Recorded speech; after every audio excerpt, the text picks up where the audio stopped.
If I wanted to drop 10 plus pounds as a vegan, these would be the 10 strategies that I use. But first, a quick story. I always wanted to be lean and strong, and having a strong, lean physique was my goal for a long time. And I remember when I first started my workout journey, I had recently invested in my first workout program from a company called Beachbody. And in the past, Beachbody didn't have a whole online portal. Instead, they sent you DVDs and workout sets right to your mailbox. So that was pretty cool. And I invested into their Insanity program, and I got pretty lean after the first 90 days of doing about 60 minutes of HIIT workouts every single day.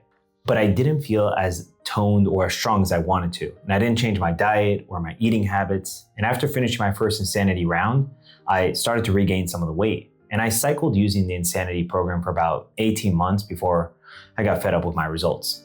I guess it's ironic that they call their program Insanity, because I kind of felt insane doing the same thing over and over again, yet still feeling frustrated. But there's an important lesson that I learned from my early workout days. If you persist long enough, you'll move in the right direction. And the right direction for me was to start using weights. I began using a regular gym and home training and focusing on progressive overload. I've loved fitness since a young age. I remember my first push-ups as a young, scrawny 10-year-old. I remember being so proud when my chest could touch the ground and I would come back up. And I went to a week-long summer camp for cadets. I think it was called Camp Cadet, back when I used to live in Pennsylvania. And during the camp, we did a bunch of fitness activities like running, marching, and of course, push-ups. And by this time, I was about 13, 14 years old, and a camp counselor showed off how many push-ups he could do. And everybody was impressed. But then I gave it a shot, and I did about 40 plus push-ups in a row myself. And I've been quietly training at home for a few years, and I finally got to show off my progress too. So for most of my youth, I was the skinniest, I was the smallest kid in my classes, but I was still pretty proud of my push-up efforts. I also had a crush on a girl at this camp, and she liked me, but my low self-confidence stopped me from getting her number. So the trials of young love and low self-esteem. After years of trying and learning from many different fitness mentors, I finally created a system for my success. And here's the 10 fat loss cheat codes that I know after this past 10 plus years. Take them and make them yours too. Number 1, use a smart caloric deficit. This is foundational if you're serious about dropping body fat consistently and sustainably. Without this principle in place, fat loss cannot be guaranteed. And I wouldn't even think about any of the other principles before mastering this one first. They don't matter long-term without this one in place. So caloric deficit means eating less food than your daily maintenance calories. It's a term that's thrown around often, but most people just don't understand it. So here's how to make smart calculations. A good baseline ensures that you're at least in a negative 500 calorie daily deficit each day. A caloric deficit is the main driver of fat loss behind every single successful diet on earth. If you aren't using a caloric deficit, dropping body fat will be difficult. And a simple way to create a deficit without tracking calories or adding more work to your day is just to start eating to 80% fullness. Aim to eat less at each meal. And what I'd suggest here is tracking your food for at least 4 weeks. This will help you establish a clear baseline for what eating in a deficit actually looks like. So focus on negative energy balance to drop your next 10 plus pounds as a vegan or an aspiring vegan. And this means you're gonna need a caloric deficit. And over the years, studies have shown that this is the quickest and the most effective way to get lean. And maybe they're onto something. Number 2, aim for 1 to 2 pounds of fat loss per week. 1 pound of fat has about 3,500 calories. So if you create a deficit of about 500 calories each day, you can lose about 1 pound of body fat each week. So focus on weekly progress, not daily perfection. Most clients that we help lose about 1 to 2 pounds each week. And again, it varies based on where they start and what they want to achieve. So if you have a high body fat percentage, just be careful about how quickly you want to lose body fat. The rebound effect is real. And the more body fat / weight you have to lose, the easier it is to regain it. So if you want to mitigate the risk involved here, take things just a little bit slower. Not dramatically slower, but strategically slower. And if you care about permanent results, this is a warning that I'd heed. The body always wants to stay in homeostasis. So just be mindful of this as you're dropping body fat and you focus on the longevity of your results. The goal here is to create a change that lasts for life. We want to avoid settling for quick results or fad diets. Number 3, focus on consistency over perfection. And more than anything else, focus on consistency. In a world full of shiny object syndrome, stick to your standards. Track your food, hit your workouts, get your sleep, get your steps in. At its basics, fat loss is really about just eating less. It's easier said than done. And I've personally adopted the mantra of completion over perfection recently. Can I complete my workout? Imperfectly. Can I track my food? Imperfectly. A few years back, I had a client who thought tracking her macros and workouts perfectly was essential, and she felt it wasn't worth it if she just didn't do it right.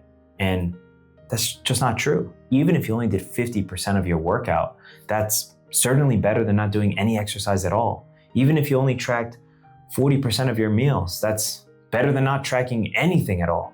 And the perfectionist and the all or nothing mindset will really derail and destroy you.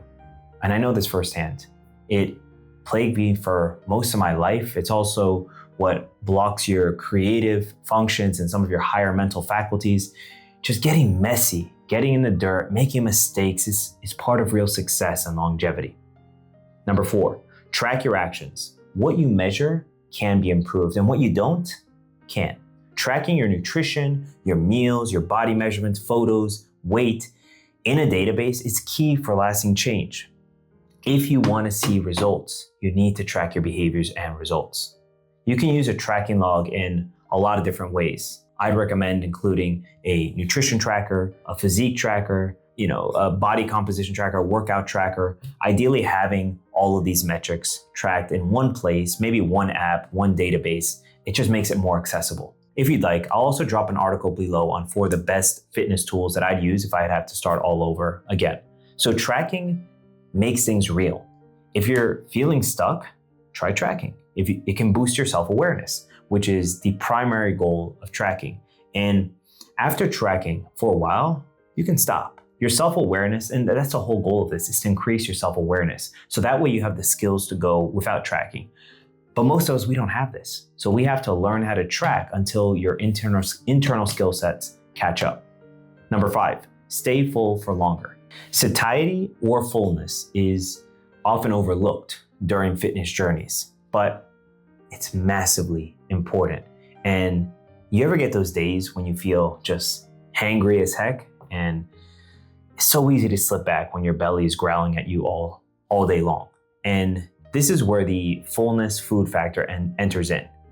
So you want to aim to eat foods high in fullness, but low in calories.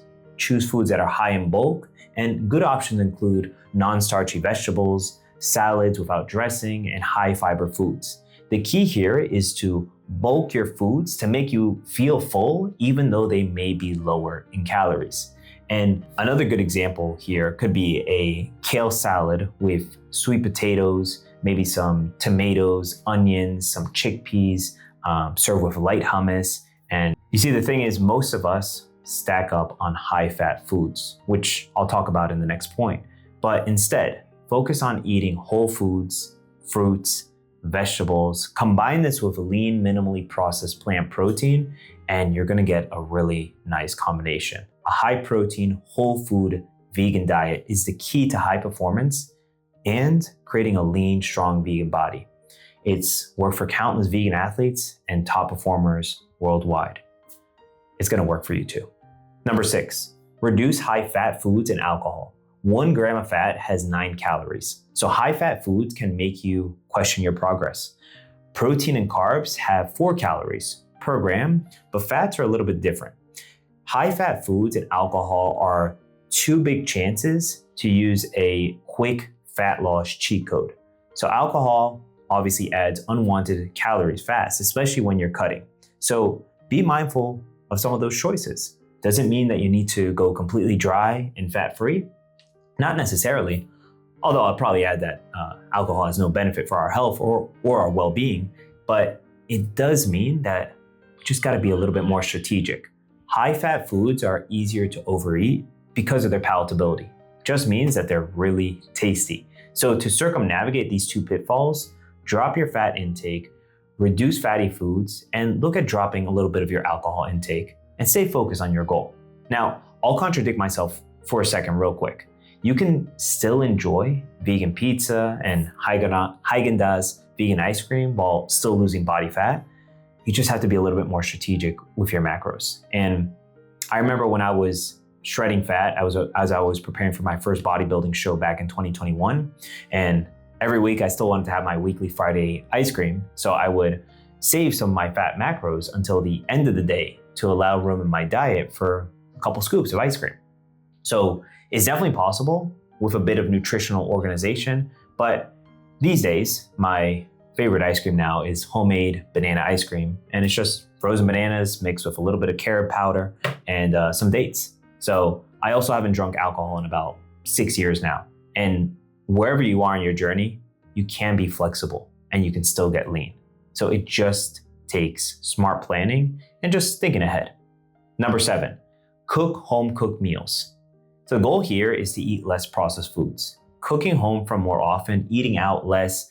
These are simple fat loss cheat codes that are often overlooked. Progress is made by making small tweaks, small adjustments. It's not about going 0 to 100 every single time. Eating home-cooked meals can also potentially change how you view food and maybe even your relationship with your food as well. Whole foods from the soil have the highest nutrient quality compared to any other foods on the planet. Fruits, vegetables, potatoes, yams, soil-grown food are the most nutritious on the planet. If you combine this with smart plant proteins like tofu, tempeh, TVP, or seitan, this will give you the path to getting lean and strong while enjoying high-quality plant-based meals. And during fat loss, aiming for about 1.0 to 1.2 grams of protein per ideal body weight can be optimal. Combining the right plant proteins helps you create a complete amino acid profile. For example, if you mix rice and beans to cover your protein needs, this will give you a complete amino acid profile. And I remember I used to hate shopping and cooking my meals. This was probably the one area in my life that triggered me the most, and it led to the most arguments with my wife. And one day it hit me. If I wanted to heal from the chronic autoimmune disease that I'd battled against since I was 10 years old, I needed to take control of my nutrition. And doing this could potentially change my life. And the more I embraced the idea, the more I started to see food as medicine, the more that my life started to change. And interestingly enough, I'd already been vegan for several years when this insight hit me. And it's been a health compounding effect of recognizing that if something is meant to be, it's up to me. It's up to me to change my life. It's up to me if I want to heal. It's up to me if I want to lead my life by example and be a positive role model for my family. Nobody else can do this for me. And as much as I love to blame other people and circumstances and situations, I started to learn how to cook and enjoy it. I started to take ownership of my shopping and look forward to it. I started to learn about recipes, and lo and behold, I started to heal. And that's a story for another day, but I'll leave you with this. Food is medicine, and that's not philosophy. It's physics. You are what you eat. If you choose the right foods, you can heal from anything that you face or you acquired after birth. Cooking and eating from home has helped me appreciate my food sources more than almost anything else. And there's really no greater meal than one that you make from your own hands. It's a truly satisfying feeling. Let's go to number 8. Use fruits, vegetables, and whole foods. Stack up your fruits and veggies. Eat more foods that come directly from the soil. During fat loss phases, your body gets less food because of the lower caloric intake. So because of that, it's important to make sure that you're still getting essential vitamins, minerals, phytochemicals, antioxidants. Eating fruits and vegetables and whole foods, it has another really great benefit. It means that you'll be able to keep your calories lower, and it helps you eat healthier. So it's a 2-for-1 benefit. And it's hard to be hungry after eating 2 or 3 apples in a row. If you mix high protein vegan foods with nutrient-packed fruits, vegetables, and whole foods, this combination helps you build a solid health and fitness plan. And you could even combine both of them in the same meal, such as a vegan protein smoothie or a kale salad with tofu. And the thing is, moms and grandmas, they were always right. Eating your fruits and vegetables makes a positive difference. Let's go to 9. Eat slowly and be present. Most people underestimate how much they eat, and they overestimate how much they move every day. So when you eat slowly and you chew your food, this allows you to, number 1, slow down, Number two, it allows you to be present with each meal. And so much of our society is based upon doing more. So when it comes to eating, do a little bit less, be more present. And as a side note, 30 to 40% of our digestion happens when we chew our food. It's almost like our body wants us to slow down. So some pretty cool things can happen internally when you slow down and you chew your food. And I get to struggle. I've eaten my food fast most of my life because of, the wrong conditioning, the incorrect ideas from childhood.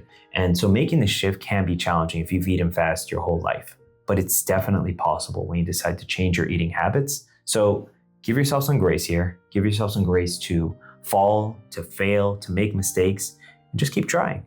And eventually you'll get this because this is our natural way of eating. Number 10, let's close out here with adjusting for metabolic adaptation. And there will be a time when change starts to slow down and you're gonna hit that plateau. And that's expected. And when that time comes, make the necessary adjustments. On average, you can typically maintain your caloric intake or your caloric deficit for about 4 to 8-ish months before your body starts to adjust. Sometimes it's faster, and other people, sometimes it's a little bit later. But eventually your body will adapt to your current calories and workouts. So if you've been consistent, and this is important, it may be time to revisit your current goals.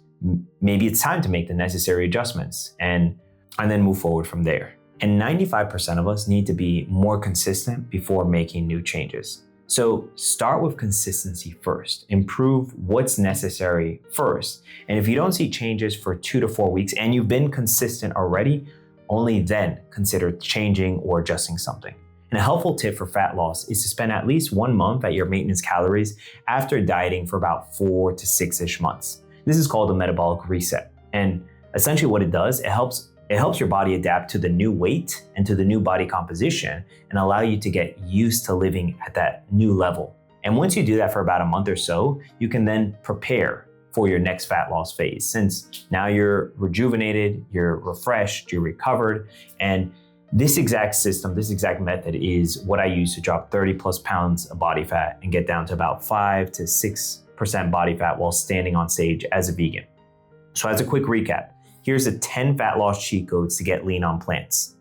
Number 1, use a smart caloric deficit. Aim for about 1 to 2 pounds of fat loss per week. Focus on consistency over perfection. Track your actions. Stay full for longer. Reduce high-fat foods and alcohol. Cook home-cooked meals. Use fruits, vegetables, and whole foods. Eat slowly and be present. Adjust for metabolic adaptation. Use these cheat codes for your success. And feel free to share your progress and how it's going for you too. Let me know if there's any other topics that you'd like me to cover in the near future. And believe in health. It's always possible.